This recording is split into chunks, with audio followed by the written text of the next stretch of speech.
Muy buenas tardes, bienvenidos un día más a Todo es Geopolítica, bienvenidos al programa en el que analizamos, repasamos, contamos y explicamos toda la actualidad, todos los conflictos geopolíticos sobre la mesa en estos momentos. Ponemos el foco un día más en Emmanuel Macron, presidente francés.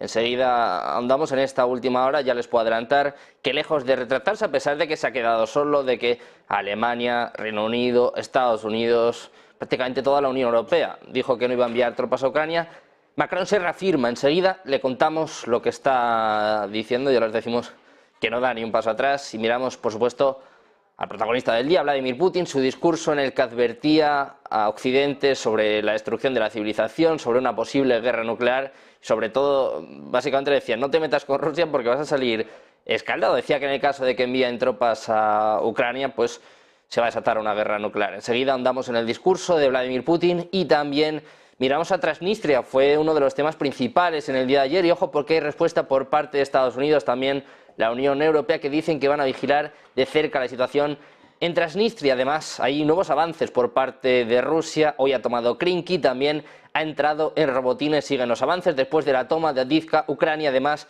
diciendo que se está quedando sin defensas, tiene miedo de que rompan sus defensas antes de verano en lo que parecen ser los últimos estertores de la nación ucraniana. Enseguida andamos en todo esto, pero empezamos repasando la actualidad, empezamos mirando a uno de los protagonistas de la semana. Emmanuel Macron ha afirmado que todos sus comentarios sobre la guerra entre Ucrania y Rusia fueron cuidadosamente pensados. Todo esto después de haber provocado un gran revuelo, ya que no descartó el envío de tropas occidentales a Ucrania. Como les contábamos, se quedó solo. Alemania, Reino Unido, Estados Unidos, España, Italia, prácticamente todos los países dijeron que no iban a enviar tropas a Ucrania, que no se había hablado, que no estaba pensado.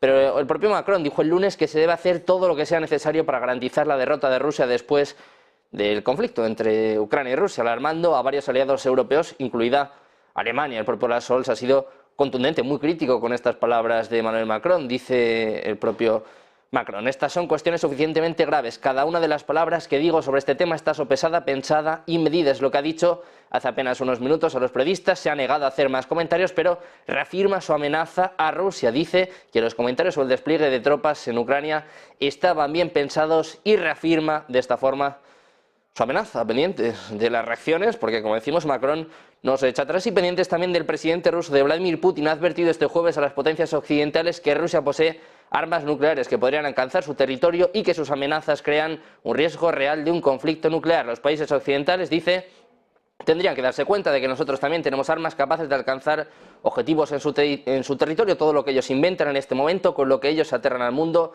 todo ello constituye una amenaza real de un conflicto en el que se usen armas nucleares, lo que significa la destrucción de la civilización, es lo que ha dicho el mandatario ruso en su discurso a la nación. Lo escuchamos. Ellos deben de entender por fin que nosotros también tenemos armas y saben, y yo acabo de enumerar algunas de las armas que también pueden alcanzar objetivos en sus territorios. Por lo tanto, todo lo que están inventando ahora, todo lo que se están intentando asustar todo el mundo, que todo es real, que puede realmente ser un conflicto y puede llevar a un conflicto nuclear y hacer desaparecer una civilización. No lo entienden.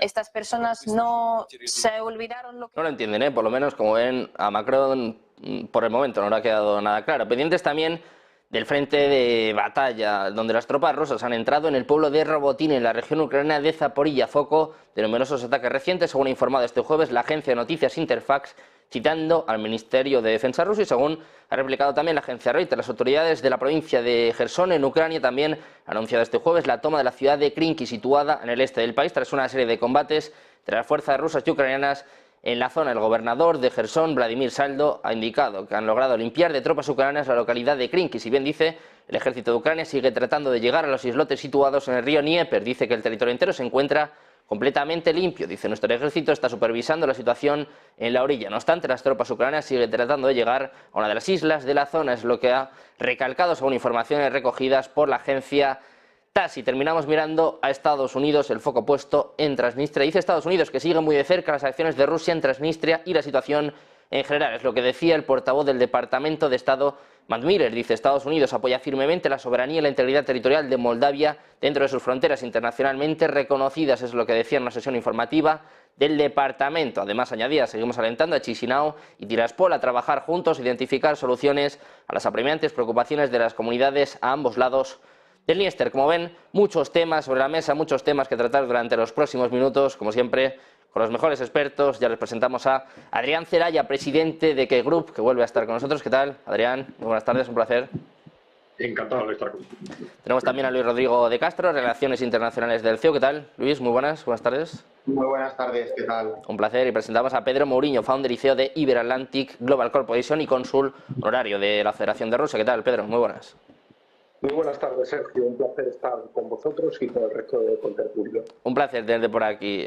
Si nos disculpan, hoy también vamos a dejar de lado lo que ocurre en Oriente Medio. Sabemos lo que ha sucedido con este ataque brutal por parte de Israel. Enseguida vamos a ahondar en ello, pero si os parece hoy, yo creo que el foco hay que ponerlo en el conflicto en Ucrania, las palabras de Vladimir Putin, y empezamos con Macron. Ha sido el protagonista de la semana, sin duda, con sus palabras, bueno, que lo califiquen ustedes, del pasado lunes, hablando de un despliegue de tropas en Ucrania. Como decía al principio del programa, se ha quedado solo. Prácticamente todo Occidente ha dicho que no piensa en esto. Alemania, Reino Unido, Estados Unidos, Italia, España, bueno, prácticamente todos los países salieron al paso, pero Macron, lejos de reafirmarse, 3 días después de estas declaraciones, acaba de decir que no da ni un paso atrás, que se reafirma y que estos comentarios, que este discurso estaba muy bien pensado. Pedro, ¿cómo calificamos esto? Parece que Macron, alguien debe tener detrás, ¿no? Algún apoyo debe tener para estar tan seguro y para reafirmarse en esta amenaza a Rusia. Ya le advirtió también Putin, ¿eh? Le ha dicho que mejor que no se meta en este campo, pero bueno, eso habrá.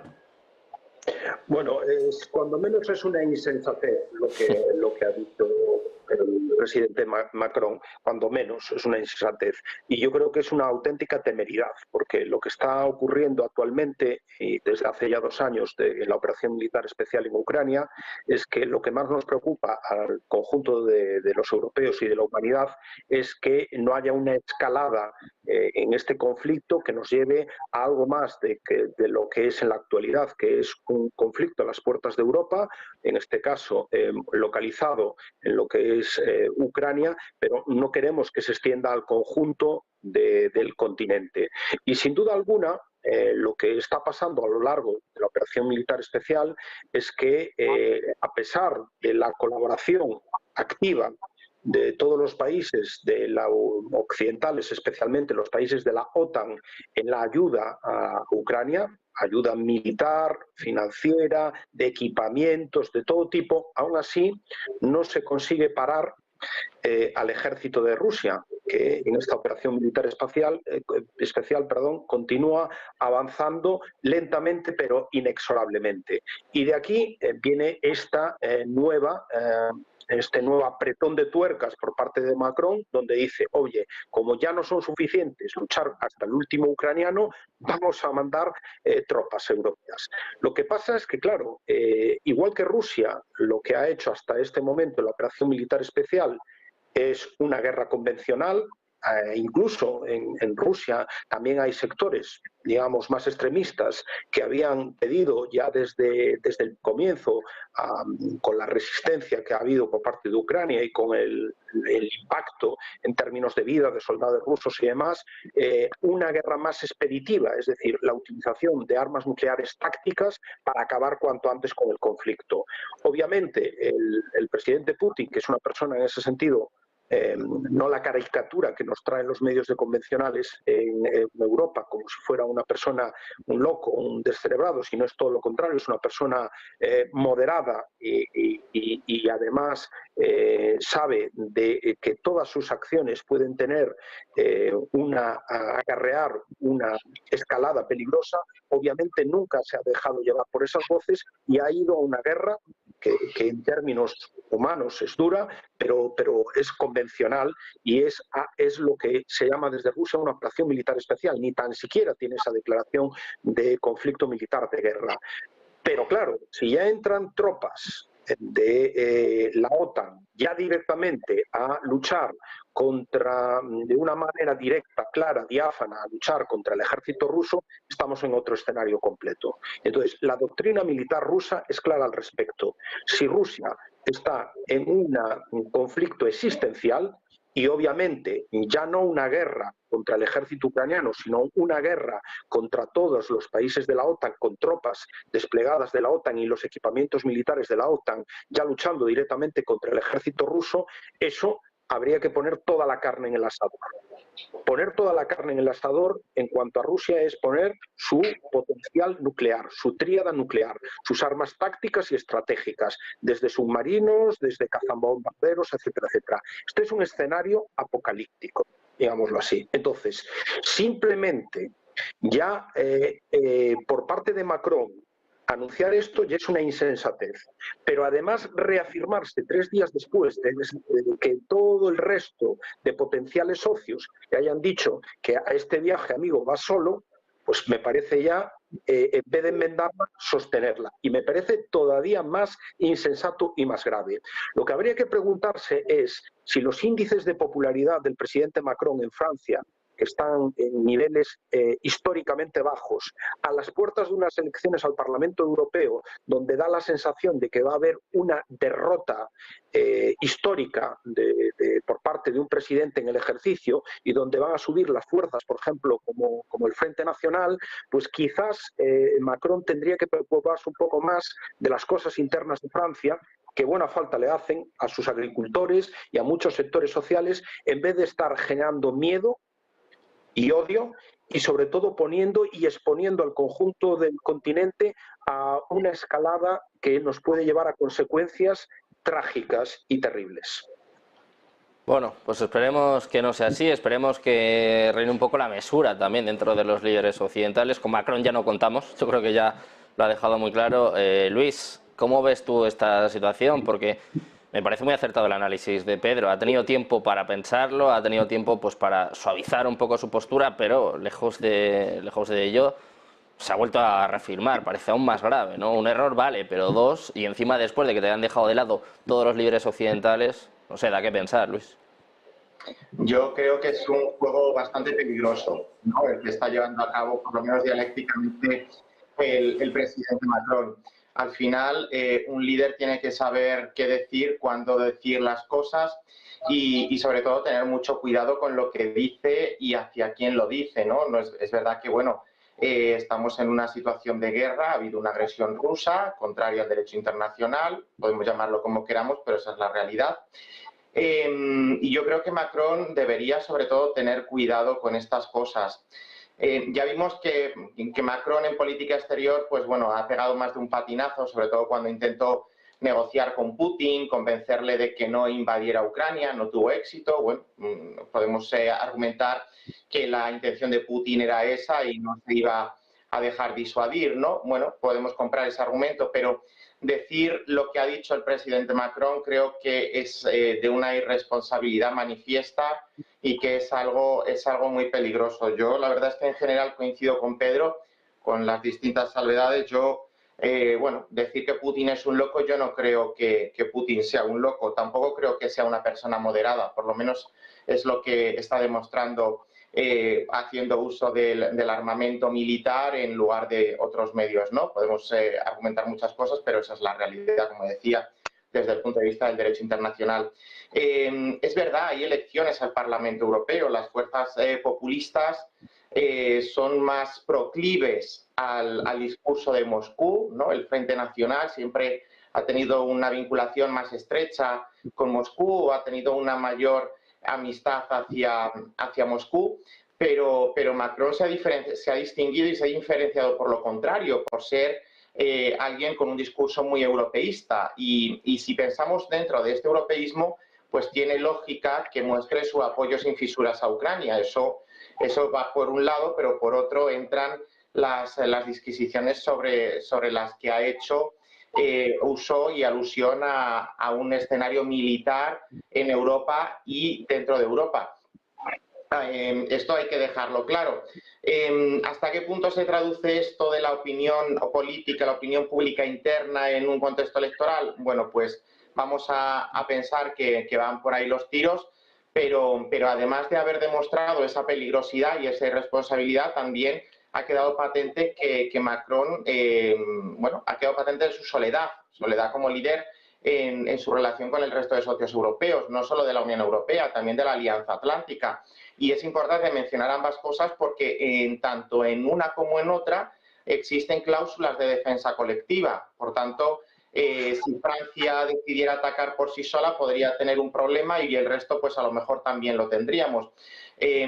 Por eso hay que tener cuidado con lo que se dice, por cómo se dice y sobre todo teniendo en cuenta que lo que puede pasar o lo que podría pasar en ese escenario sería casi de lo último que nos podría pasar como humanidad, ¿no? Siempre se ha dicho que no es descartable que haya una tercera guerra mundial, lo que sí está claro es que no habrá una cuarta, o en caso de haberla, una cuarta guerra mundial, pues sería con palos y piedras, ¿no? Es decir, la humanidad quedaría totalmente sumida en el caos, totalmente devastada.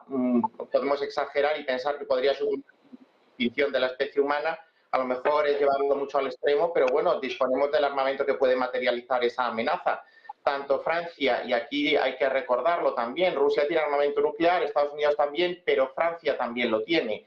No es comparable al que pueden tener las dos grandes potencias o al armamento, al arsenal nuclear que pueden tener otros países o armamento convencional, pero Francia tiene el arma nuclear, también lo tiene Reino Unido y algún país más. Y precisamente cuando dentro de la Unión Europea se es el único líder que tiene capacidad de apretar ese botón rojo del arma nuclear, pues la responsabilidad es todavía mayor. Además también se une que Francia tiene poder de veto en el Consejo, en las Naciones Unidas, en el Consejo de Seguridad, y todo esto lleva un protagonismo de Francia, que a lo mejor es lo que Macron piensa que debe hacer, ¿no? Siempre se habla del síndrome del Elíseo, igual que en España se habla del síndrome de la Moncloa, cuando el presidente lleva ya unos cuantos años en el ejercicio del cargo, ¿no? Yo creo que se puede marcar perfectamente dentro de eso, de esa tendencia al cesaropapismo que tienen los presidentes de la República y que se convierten pues casi en una figura cuasi sagrada, ¿no? Pero sobre todo yo, por cerrar un poco la intervención, resaltaría eso, que es una declaración irresponsable, es una declaración peligrosa y seguir insistiendo por este camino no hace sino añadir gasolina a la hoguera. Y sobre todo es una posición solitaria que no tiene respaldo dentro de los socios europeos ni atlantistas de Francia y del presidente Macron. Pendientes de estas palabras de Macron, se nota que no tiene hijos, por lo menos hijos propios. Veía que acertadamente alguno lo señalaba en el chat. Adrián, ¿cómo podemos calificar estas palabras de Macron? Empezábamos la semana hablando de esto, Adrián, y pues todos pensábamos que igual después de las declaraciones de Scholz, de la Casa Blanca, pues que igual de alguna forma matizaba sus palabras, pero bueno, parece que es una huida hacia adelante, Adrián. Sí, yo me tengo que voy a ser un poco más pesimista, ¿no? Vamos a ver cómo surgió esto. En principio, hay un poco de eco, no sé si puede ser que haya algún otro micrófono. Bueno, decía, ¿cómo surgió este tema, ¿no? Surgió por un chivatazo, surgió porque el primer ministro de Eslovaquia hizo unas declaraciones diciendo que en Francia, en París, se estaba hablando de este tema, ¿no? Transmitiéndolo con preocupación, ¿no? Y a raíz de ese comentario, después salió Macron haciendo esas declaraciones. Es decir, en absoluto fue un comentario improvisado. También se dijo y se supo que se estuvo hablando de ese tema durante días. Los líderes europeos estuvieron hablando de ese tema durante días. No es algo que se haya lanzado de pronto sin más a los medios de comunicación, ¿no? Por otro lado, tenemos precedentes de todas las escaladas en la provisión de armamento a Ucrania. Todas ellas se han lanzado a los medios, luego se ha dicho que eso no puede ser, luego que eso sería demasiado arriesgado, y 3 meses después se ha materializado, ¿no? Con lo cual, yo creo que el tema es desde luego para tomarlo en serio, ¿no? ¿Por qué Macron? Bueno, vamos a ver, nosotros siempre decimos que aquí hay un problema de fondo detrás de los líderes políticos, que es el de esas grandes élites financieras que se están viendo muy en peligro con lo que está pasando, con este paso de un escenario de un mundo unipolar a un mundo multipolar. Están viendo que su poder desaparece, eso no es cualquier cosa, ¿no? Y no es extraño que sea Macron, que todo el mundo sabe que está muy directamente anclado a la casa de los Rothschild, ¿no? El que haya tenido probablemente, pues quizás un recado diciendo esto no puede ser, hay que hacer algo, ¿no? También recordemos que la capacidad de aguante de Macron pues es muy digna de tener en cuenta. Macron ha tenido retos internos constantes en los que siempre se ha apostado a que no duraba un mes, ya desde lo que sucedió durante meses con los chalecos amarillos, ha tenido situaciones de inestabilidad, problemas de mala gestión, siempre ha salido adelante. Fundamentalmente porque el apoyo a Macron por parte pues de estas élites corporativas ha sido total. Es casi su persona en el Elíseo, ¿no? Y yo creo que esto es lo que ha facilitado que haya, de una forma u otra, salido adelante de todos los problemas que se le han presentado. Con lo cual, es una persona que, aunque aparentemente se interpreta como débil, tiene apoyos muy fuertes y actúa fundamentalmente en función de esos apoyos, ¿no? Con lo cual, desde luego, yo creo que es un tema que hay que tomar en serio. Otra cosa es cuál es el objetivo. Si el objetivo puede ser simplemente de amenaza, aunque no se esté realmente pensando en serio en ello, lanzar una amenaza por si acaso funciona frente a Rusia y se lo piensan un poco más antes de avanzar hacia el resto de Ucrania. Pero me temo que el tema puede ir más allá. Otra cosa es qué posibilidades reales, qué cálculos hagan con respecto a incluso mandando las tropas a Ucrania, qué es lo que puede pasar, mandar las tropas de Francia o de otros países de la OTAN a Ucrania, qué es lo que realmente puede pasar, si tienen realmente posibilidades de ganar en un conflicto convencional y cuál es el riesgo de que ese conflicto convencional se convierta muy rápidamente en un conflicto estratégico o nuclear. Pero desde luego yo me lo tomaría muy en serio lo que está pasando y estos dos comentarios, estas dos declaraciones por lo menos.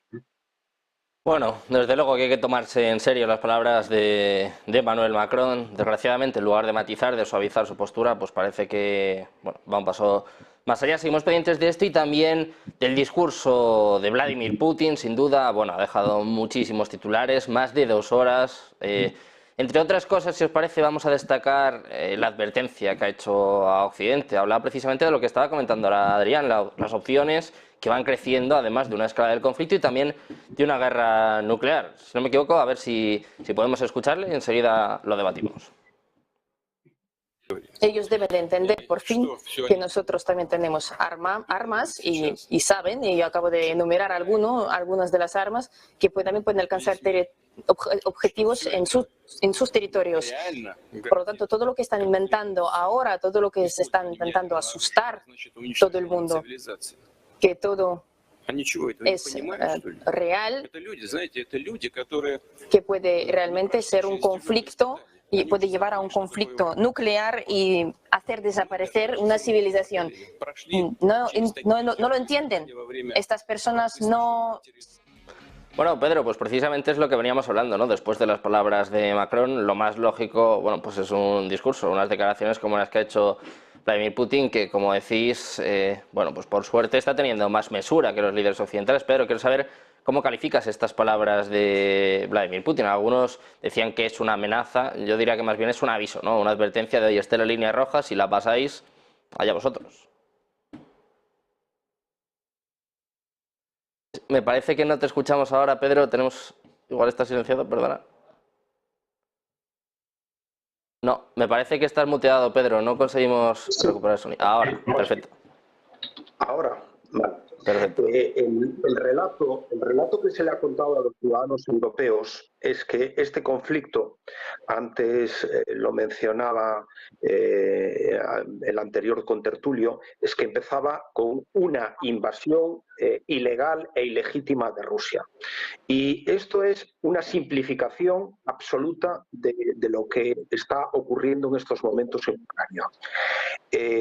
Esto todo empieza ya si queremos retomar, ya no vamos a los precedentes que dijo el presidente Putin en la entrevista con Tucker Carlson, pero si vamos a ponerlo en contexto más actual, más en las últimas décadas, cuando cae la Unión Soviética, cae un sistema político, teóricamente se le garantiza a Rusia que todo este aparataje, todo este escenario de seguridad que era la OTAN y demás, no tenía sentido, porque si el enemigo, si la OTAN se había creado, digamos, para defenderse de la Unión Soviética y la Unión Soviética había desaparecido, no tenía sentido que esa estructura militar, que esta estructura de seguridad se mantuviese. Bueno, y se le empieza a decir a los primeros líderes de los rusos, en aquel momento, Gorbachev, Yeltsin, etcétera, etcétera, que la OTAN no se va a ampliar, que no tiene sentido porque Rusia ya no es un enemigo. Era el enemigo la Unión Soviética, pero no ya Rusia.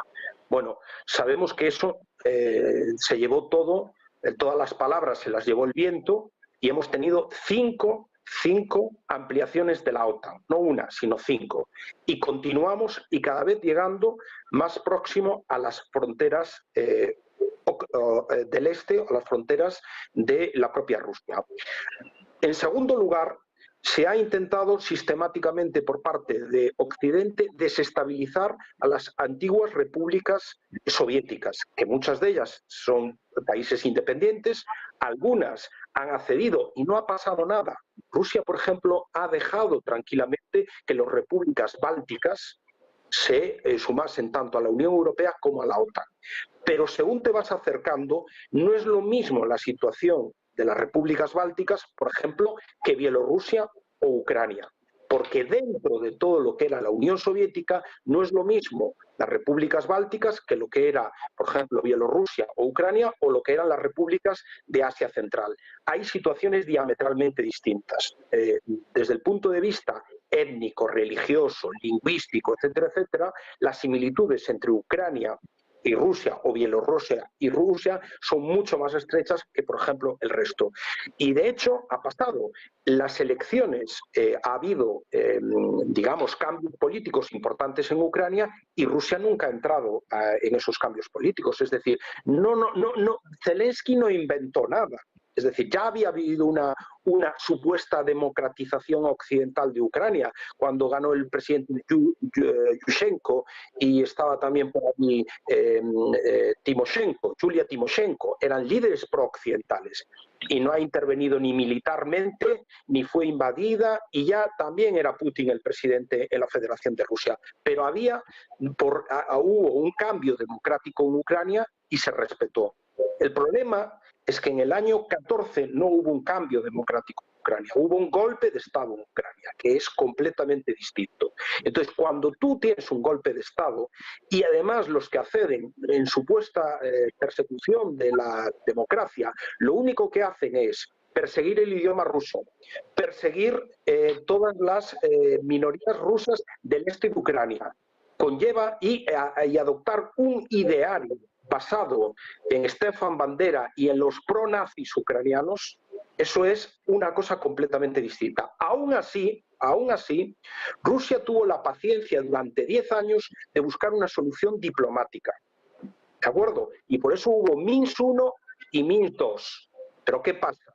Que Minsk I y Minsk II no fueron respetados por los firmantes, entre ellos Ucrania y los garantes occidentales, porque, entre otras cosas, se aseguraba la integridad territorial de Ucrania dándole un estatus especial a la zona del Donbass, es decir, podrían escoger sus propias instituciones políticas y tendrían una amplia autonomía política que respetaba, pues, por ejemplo, el idioma ruso y las costumbres y los hábitos de la población rusófila y rusa del este de Ucrania. Todo eso no fue respetado. Todo eso fue totalmente suplantado totalmente por el régimen de Kiev.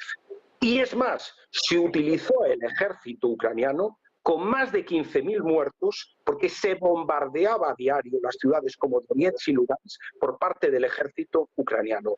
Claro, si descontextualizamos, si omitimos todo esto, da la sensación de que efectivamente pudo haber hasta una acción ilegal por parte de Rusia. Pero claro, en el año 22, ¿qué pasó en febrero del 22? En el momento que Rusia reconoce la autodeterminación de esas dos repúblicas, de Donetsk y de Lugansk, porque eso es así. La Carta de Naciones Unidas, no la ley rusa, la Carta de Naciones Unidas, antes incluso de la integridad territorial de los estados, habla del derecho de autodeterminación, que es invocado por Occidente cuando le es conveniente, caso Kosovo, y que cuando no te interesa, pues no eres invocados. En el caso, por ejemplo, de Taiwán, no lo quieren invocar porque entonces tendrían que ir a la reintegración con China. En cambio ahí sí, ahí se le da alas a los taiwaneses. ¿Por qué? Porque interesa separar a Taiwán de China. Entonces tenemos miles de ejemplos, miles de ejemplos. En la década de los 20, Irlanda se independiza del Reino Unido, pero los ingleses se meten en los 5 condados del norte y aún 100 años después tenemos la separación de Irlanda entre Irlanda del Norte y Irlanda del Sur. Y estos son los que les dan ejemplos y los que les dan lecciones de moral a Rusia. Hombre, no parece para nada sensato en ese sentido. Entonces, lo que está claro es que este mensaje que ha dado hoy el presidente invita obviamente a que seamos un poco más reflexivos. Es decir, la operación militar especial tiene un alto costo, un alto impacto para Rusia, pero es una decisión que se ha tomado y que tiene el respaldo de la mayoría del país.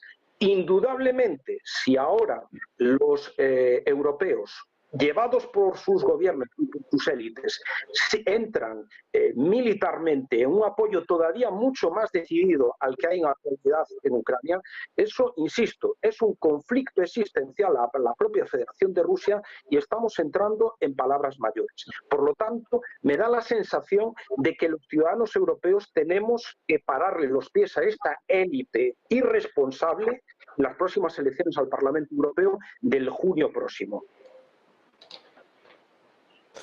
Bueno, pues desde luego pendientes de este discurso de Vladimir Putin, de las amenazas por parte de Europa. Me decían en el chat que soy prorruso. No, yo es que tengo la manía desde pequeñito de pensar por mí mismo. No me trago lo que me digan, intento pensar y luego saco un poco mis conclusiones. A algunos les gustará y a otros no, pero desde pequeño tengo esa manía. Luis, quiero preguntarte a ti también por este discurso de Putin. ¿Es un farol, una posible guerra nuclear o es una advertencia? ¿Cómo nos podemos tomar estas palabras de Vladimir Putin? Yo diría que ante todo son un recordatorio, ¿no? Está diciendo, cuidado, que si ustedes están amenazando con... También oigo eco yo. Vale. Decía que es ante todo, o yo lo entiendo así, como un recordatorio. Está diciendo, cuidado, que es que ustedes me están amenazando con... me están diciendo que tienen armas nucleares, pero es que yo también las tengo, recuérdenlo. Y bueno, por seguir un poco... la argumentación, ¿no? Pues claro, a lo mejor yo, como vivo en el otro lado del continente, ¿no? Pues seguro que estoy manipulado, como seguramente también lo están tantos otros ciudadanos, ¿no? También hay que recordar, por ejemplo, las invasiones que Rusia y las intervenciones que Rusia y la Unión Soviética, de la cual Rusia es heredera internacional de los derechos y obligaciones, bueno, pues cometió a lo largo de la historia, sobre todo en el siglo XX, pues desde Finlandia, Hungría, República Checoslovaquia en aquella época. Bueno, esto también se ha producido en Rusia y también podríamos haber aplicado el principio de la autodeterminación. Yo también recuerdo que había algún memorándum de Budapest del 94 que decía que, bueno, venía por simplificar, decía que Ucrania iba a ver protegida su integridad territorial siempre y cuando cediera las cabezas nucleares que tenía en su territorio a la República de Rusia, ¿no? A la Federación Rusa, y como contrapartida, pues eso se hizo y no se garantizó. A partir de aquí, bueno, pues podemos intentar argumentar la expansión de la OTAN, la expansión de la Unión Europea. Yo creo que cuando un país, y creo que fue así, pero como a lo mejor estoy manipulado, pues me han enseñado una realidad paralela como en Matrix, ¿no? Pero creo recordar que tanto Polonia, los países bálticos, Ucrania a día de hoy son países soberanos, son países independientes y no son territorios autónomos o territorios que sean protectorados de nadie. En aquella época los bálticos formaron parte de la Unión Soviética, claro, igual que fue Kazajistán y tantas otras repúblicas, igual que en el Cáucaso, pero soberanamente Estonia, Letonia, Lituania y tantos otros países decidieron por sí solos, sin que nadie les apuntara con una pistola, unirse a la OTAN, unirse a la Unión Europea. Se siguió un proceso de negociación y ese proceso de negociación es el que se sigue en cualquier caso. Con Ucrania, pues exactamente lo mismo. Ucrania, desde principios de los 90, es un país independiente de la misma manera que lo es de facto Bielorrusia. Bielorrusia es un país independiente que tiene una afinidad especial con Moscú. Podríamos analizar muchos factores de por qué eso es así, pero también es un país independiente, igual que Bielorrusia. Está en todo su derecho de firmar un acuerdo de una mayor cooperación económica, política, militar, de la índole que quiera, con Rusia, y nos parece bien, más allá de que a lo mejor los valores europeos no encajen con eso, pero bueno, soberanamente Bielorrusia puede hacerlo, lo hace y bueno, pues no nos tiene que parecer ni bien ni mal porque decide por sí misma. De la misma manera que Bielorrusia apuesta por esa vía, tenemos que entender, por no ser, bueno, o caer en una doble moral, que hay otros países que antiguamente estuvieran bajo la órbita de Moscú, la órbita de la Unión Soviética, la órbita rusa, en los que incluso puede haber minorías lingüísticas, también las hay en otros países de la Unión Europea, y no hay ningún problema porque precisamente el Tratado de Lisboa garantiza y ofrece una especial protección a las minorías nacionales de un Estado, por utilizar la expresión usual, aunque no es exactamente correcta, en otro Estado. Minorías húngaras en Rumanía, minorías alemanas en Polonia, y no hay problema. Son países que, como decía, decidieron la otra vía, desligarse de esas estrechas relaciones que habían tenido hasta entonces con Moscú y mirar a Bruselas, mirar a Washington y establecer sus propias alianzas. Con lo cual, eso de que Rusia, o el argumento de que Rusia pudiera enfadarse o pudiera sentirse defraudada, bueno, pues es que la vida es así, ¿no? Uno hace un trato y lo lógico es que uno decida por sí mismo. A mí firmar un contrato no me tiene por qué obligar nadie. Y aplicando esta misma lógica que se aplica a Bielorrusia, se tiene que aplicar en el otro sentido. Igual que en los países del Cáucaso, en las repúblicas centroasiáticas, también hay algunos países que han decidido incrementar la presencia rusa por el motivo que sea. Hay otros que pueden decidir reducirlo. Lo vemos también en África con el caso francés y lo hemos visto en diferentes latitudes con otros estados, ¿no? Por tanto, eso de hablar de Rusia como si fuera la garante y la protectora de las minorías nacionales rusas, bueno, pero es que ante todo esos ciudadanos son ucranianos. Es como si hay una minoría lingüística hispana en, vamos a poner por caso, un país del norte de África, y España por eso se arroja el derecho de intervenir militarmente en ese país. Bueno, pues hay otras vías, hay otras mecánicas antes de llegar a la guerra.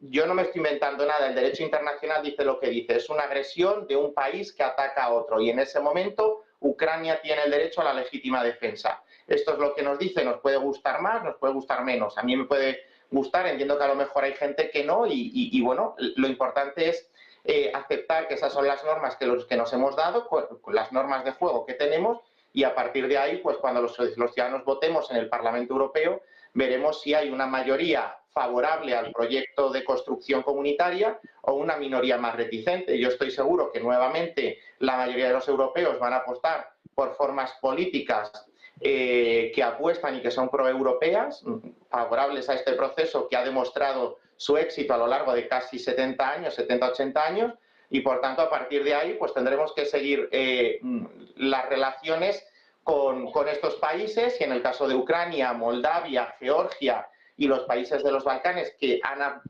aplicado, han presentado su solicitud y tienen el estatus de países candidatos, pues seguir la vía de la adhesión. Bueno, desde luego que este año va a ser fundamental en clave electoral, las elecciones en Europa, en Rusia, Estados Unidos, las urnas van a marcar, desde luego en Irán, por cierto, van a comenzar también mañana. Adrián, si nos ceñimos a este conflicto, ¿qué te ha parecido el mensaje de Vladimir Putin avisando de un posible conflicto nuclear? Precisamente lo comentabas tú hace apenas unos minutos, ¿qué opciones hay de esto? Sí, yo creo que efectivamente hay un riesgo real. Como ha dicho Luis, real lo que ha hecho es poner sobre la mesa, creo que hay un poco de eco, ¿no? Sí, poner sobre la mesa lo que todos estamos pensando, que efectivamente esto es algo que puede pasar, ¿no? Y en el momento en que haya un enfrentamiento directo, aunque sea convencional, entre las fuerzas de la OTAN y Rusia, esto puede degenerar en un conflicto nuclear en cualquier momento. Por lo tanto, en ese sentido, bueno, pues yo pienso que Rusia tenía que responder a estas declaraciones de Macron. De hecho, que no son solo unas declaraciones. Ha habido un debate, y un debate que en principio además se estaba manteniendo oculto, y esto ya en sí mismo quiere decir algo, que ha salido como consecuencia, ya digo, de este chivatazo de Eslovaquia, pero que realmente es algo que creo que es muy, muy serio, ¿no? Un par de apuntes sobre, bueno, porque mis otros dos compañeros han hablado de muchas cosas, ¿no? Pero un par de apuntes. Por ejemplo, sobre este tema de la expansión continua de la OTAN hacia el este durante tantos años, ¿no?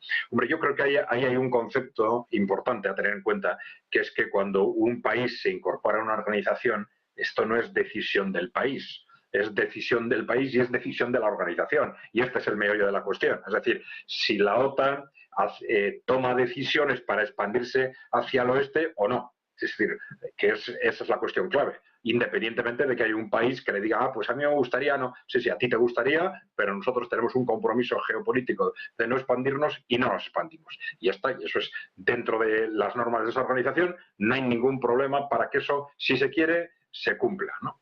Y otra cuestión, efectivamente, es el contexto en el que estamos. Ya lo habéis mencionado un par de veces, el tema de las elecciones europeas. Bueno, estas elecciones al Parlamento ya sabéis que tienen un impacto fundamentalmente simbólico, es decir, nada sustancial va a cambiar porque cambien los votos un poco más arriba o un poco más abajo, ¿no? Pero claro, yo sí, desde luego, creo que es un momento para reflexionar sobre todo si ante el riesgo de podamos entrar en un conflicto supuestamente para defender ese modelo de Europa occidental, realmente es un momento para reflexionar realmente qué es lo que estamos defendiendo.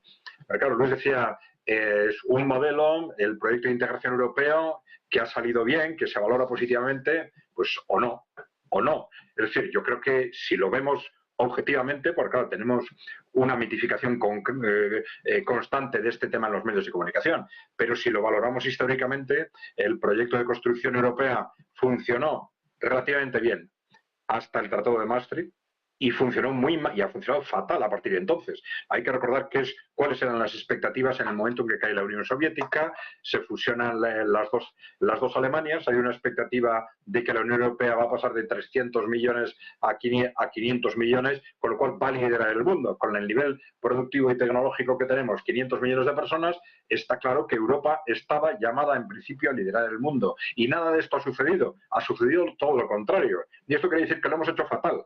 Y esto es algo que tenemos que repetirlo una y otra vez, porque ante una situación en la que hay unos países emergentes que están amenazando nuestro poder económico, nuestra influencia política, hay dos opciones. Una es a por ellos, y así intento acabar con el problema acabando con esos países emergentes, y la otra es pensar que dentro de ese cambio del balance nosotros hemos hecho muchas cosas muy mal. En estos últimos 30 años Europa prácticamente no ha crecido.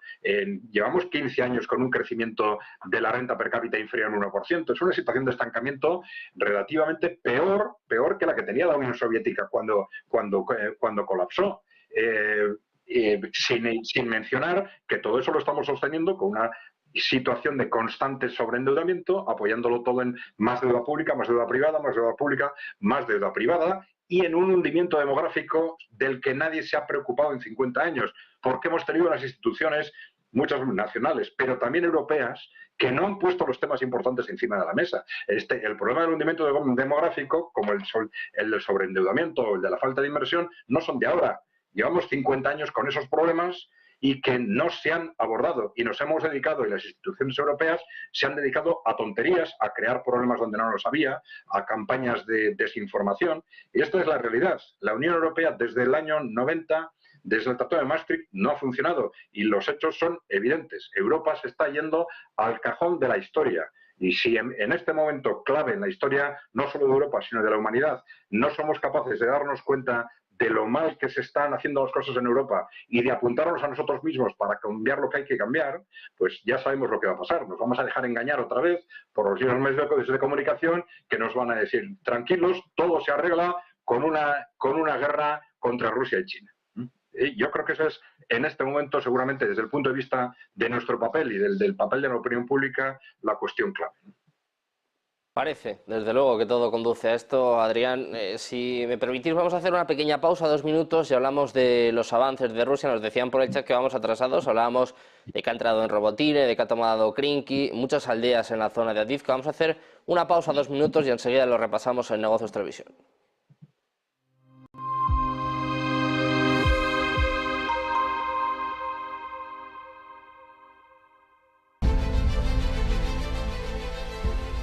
No puede volver atrás y cambiar el principio, pero puede comenzar donde está y cambiar el final. En Luna Sevilla queremos ser su asesor financiero de referencia para mejorar su presente y su futuro patrimonial, prestando nuestros servicios como agentes de Caser Asesores Financieros.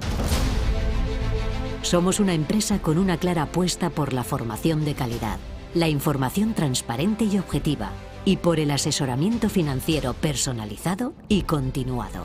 Visite nuestra web lunasevilla.es o llame al 91 762 3442.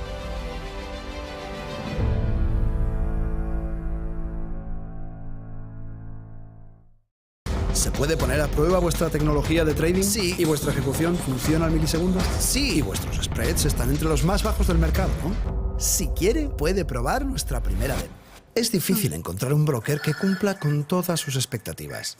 O quizá no tanto. Active Trades, broker online desde 2001. Hola, ¿qué tal? Muy buenas. Si estás viendo esta cadena es que te gusta estar bien informado y te gustan mucho los mercados financieros. Y lo más importante de todo, te gusta sacarle dinero al mercado.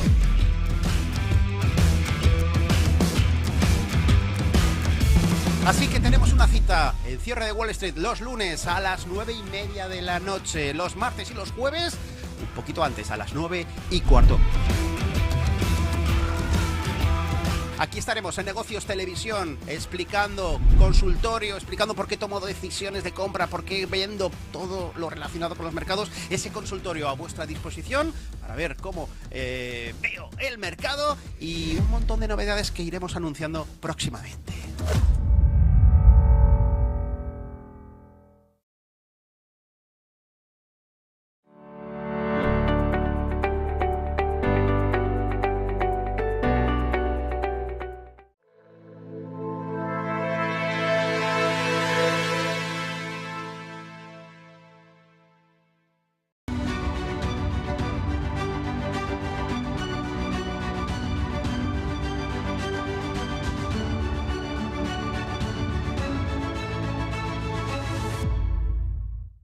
Ya estamos de nuevo en Negocios Televisión, de nuevo en Todo es Geopolítica, pendientes de la actualidad en el conflicto y también de los últimos avances por parte de Rusia, la entrada en Robotine, la toma de Krinky, varias localidades en la zona de Avdiivka que han tomado en las últimas horas y que queremos repasar de la mano de Pedro Mourinho. Pedro, cuéntanos cómo está la situación. Sabemos que siempre vamos por detrás, es cierto lo que decían en el chat, normalmente 24 o 48 horas de atraso, pero bueno, parece evidente que después de la toma de Avdiivka, hoy mismo Ucrania reconocía, según la agencia Bloomberg, que temen que sus fuerzas, que sus defensas se rompan antes de verano. Claro, vemos que después de la toma de Avdiivka parece que este bastión fundamental para Ucrania ha de alguna forma propiciado avances que no veíamos desde hace mucho tiempo por parte de Rusia. Pues sí, efectivamente, fuera de lo que es una situación táctica, lo que tenemos que siempre aquí hablar es más desde un punto de vista estratégico. Y desde el punto de vista estratégico, ahora mismo, ¿qué es lo que está ocurriendo en el frente? Pues está habiendo un ejército ruso que está empujando y un ejército ucraniano que está retirándose en posiciones defensivas. El escaso territorio que había ganado en la contraofensiva ya lo ha perdido y cada vez está retrasándose a posiciones más a la defensiva. ¿Por qué? Porque tiene unos problemas estructurales. Le faltan soldados, es decir, le falta el número de... hay que pensar que Ucrania, las cifras, porque es una de las primeras cosas que habría que analizar, es cuáles son las cifras reales que hay ahora mismo en Ucrania. Recientemente ha salido un censo que cifra la población actual de lo que es Ucrania en poco más de 24 millones de personas. Que hay que pensar que toda la población del este de Ucrania, mayoritariamente ahora está bajo ya la jurisdicción de Rusia, solo Crimea. Yo he estado en el año 2014 en el referéndum de Crimea, conozco bien Crimea, había ya 3 millones de personas viviendo en Crimea que han dejado de ser ucranianos. En el Donbass, entre Donetsk y Lugansk, había casi 6 millones de población. Están, la mayor parte, o se han ido a vivir a Rusia o continúan, es ya territorio ruso y por lo tanto son ciudadanos rusos. Lo mismo en Gerson y Zaporilla, que son más pequeñas, pero también aportan 1 millón y cerca de otro millón de habitantes más. Es decir, ha habido una pérdida de población en detrimento de lo que son los nuevos territorios rusos y después un porcentaje significativo no solo de mujeres y de niños que se han venido a la Unión Europea. También ahora se habla de 700.000 varones en edad de estar en el servicio militar que se han escapado literalmente de Ucrania. Entonces, el ejército ucraniano en la actualidad tiene un problema de soldados, de recurso humano manifiesto, es decir, no ha habido prácticamente reemplazos desde los 2 años del comienzo de la guerra y además ha habido unas pérdidas. El otro día el presidente Zelensky reconocía 34.000 soldados ucranianos fallecidos. Eso no se lo cree ni él. Vamos, las pérdidas son 10 veces superiores mínimo en fallecimientos, aparte de mutilados, heridos, etcétera, etcétera, y el propio cambio que hay que dar, descanso que hay que dar a las tropas cuando están en el frente.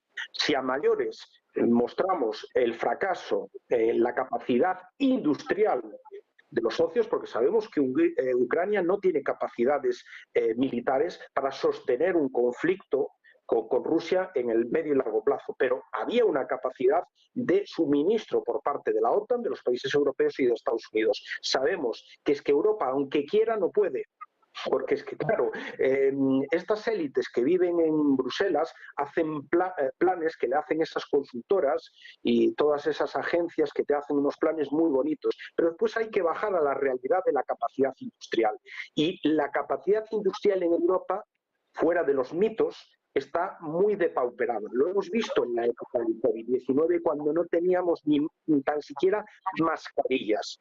Claro, ahora pensamos que tenemos capacidad de producir 1 millón de proyectiles de artillería por año. ¿En dónde? ¿En qué factorías? ¿Qué me diga? ¿En Dinamarca? ¿En dónde? ¿En Rumanía? ¿En dónde? ¿En qué países? ¿En qué capacidad industrial hay para hacer en muy poco tiempo dar ese suministro que garantice a Ucrania y que no desabastezca a los propios ejércitos de la propia Unión Europea?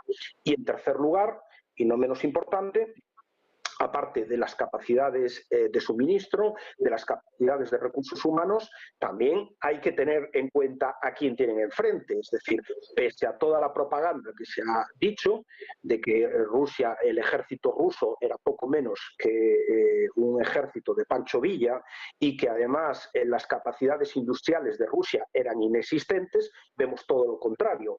Ahora el propio ejército ucraniano, el propio Zelensky, reconoce que en determinadas líneas del frente la capacidad de fuego rusa en artillería es 10 veces superior a la ucraniana. 10 veces superior. Aparte, sin tener que ir a una movilización ni de los soldados de reemplazo, solamente con soldados profesionales, ya hay más de 400.000 soldados en el frente de Ucrania. Por lo tanto, todo eso hace claramente insostenible el conflicto a Ucrania y, por lo tanto, en términos militares, Ucrania está derrotada. De ahí vienen las declaraciones de Macron, etcétera, etcétera, apuntando otro tipo de ayudas que, claro, eso ya sería otro status quo completamente diferente y, obviamente, en ese status quo completamente diferente, obviamente Rusia también utilizaría las capacidades que tiene. Las capacidades que tiene. Antes hablaba Luis de Francia, que tiene capacidad militar. Estamos hablando de unas decenas de cabezas nucleares. Rusia tiene 5.000 cabezas nucleares, entre tácticas y estratégicas. Tiene una tríada nuclear, submarinos nucleares con capacidad de llegar a cualquier sitio del mundo con los misiles hipersónicos con capacidad nuclear. Los cazabombarderos, aparte de los lanzadores en todo el territorio. Es decir, nos estamos metiendo de verdad en un jardín. Esta palabra, desde que la ha dicho Borrell, me encanta recordarla, pero es un jardín, en este caso, muy peligroso, donde de verdad yo creo que no se está midiendo para nada la insensatez que están teniendo los líderes europeos, que, insisto, creo que las élites en Europa, como muy bien decía antes Adrián, están separadas ya desde hace muchos años de la ciudadanía, pero creo que hoy en día las prioridades de las élites europeas para nada se corresponden con la realidad de las prioridades de las clases medias europeas. Porque yo, cuando voy a una cafetería en España, no escucho a nadie hablar de que hay que derrotar a los rusos. Le preocupa más o la inflación o el desempleo o la economía, pero no las prioridades que da la sensación de que tienen los líderes europeos. Rápido, nos queda un minutito para terminar el programa. ¿Cómo ves el conflicto? Y sobre todo una pregunta que empieza a estar en el aire. Ucrania está colapsando, porque por las palabras de Zelensky, el artículo de hoy de Bloomberg, da la sensación de que no puede aguantar mucho más.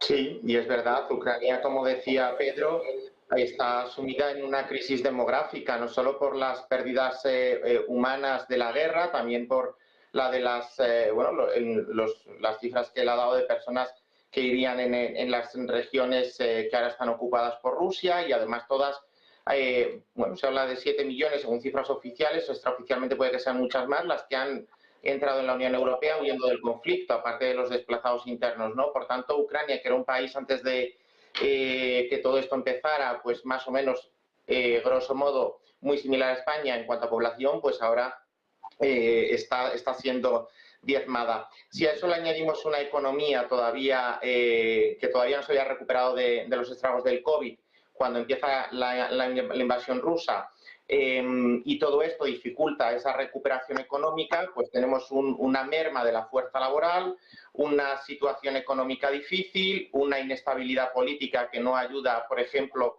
a atraer inversiones. Y Ucrania está en dificultades militares porque las fuerzas se están resintiendo desde hace mucho y estamos llegando casi al punto de inflexión, pero es que social, política y económicamente la situación tampoco tiene visos de mejorar. Y además yo añadiría también el factor de la reconstrucción. La Ucrania que salga de la guerra, sea la que sea, va a tener que afrontar el problema de la reconstrucción del país, con todo lo que ello supone, infraestructuras, servicios sociales, etcétera, ¿no? Por tanto, para mí, más allá de este minuto, yo creo que Ucrania está llegando a una situación muy comprometida, de la cual es muy difícil recuperar, por lo menos en el medio plazo, ¿no?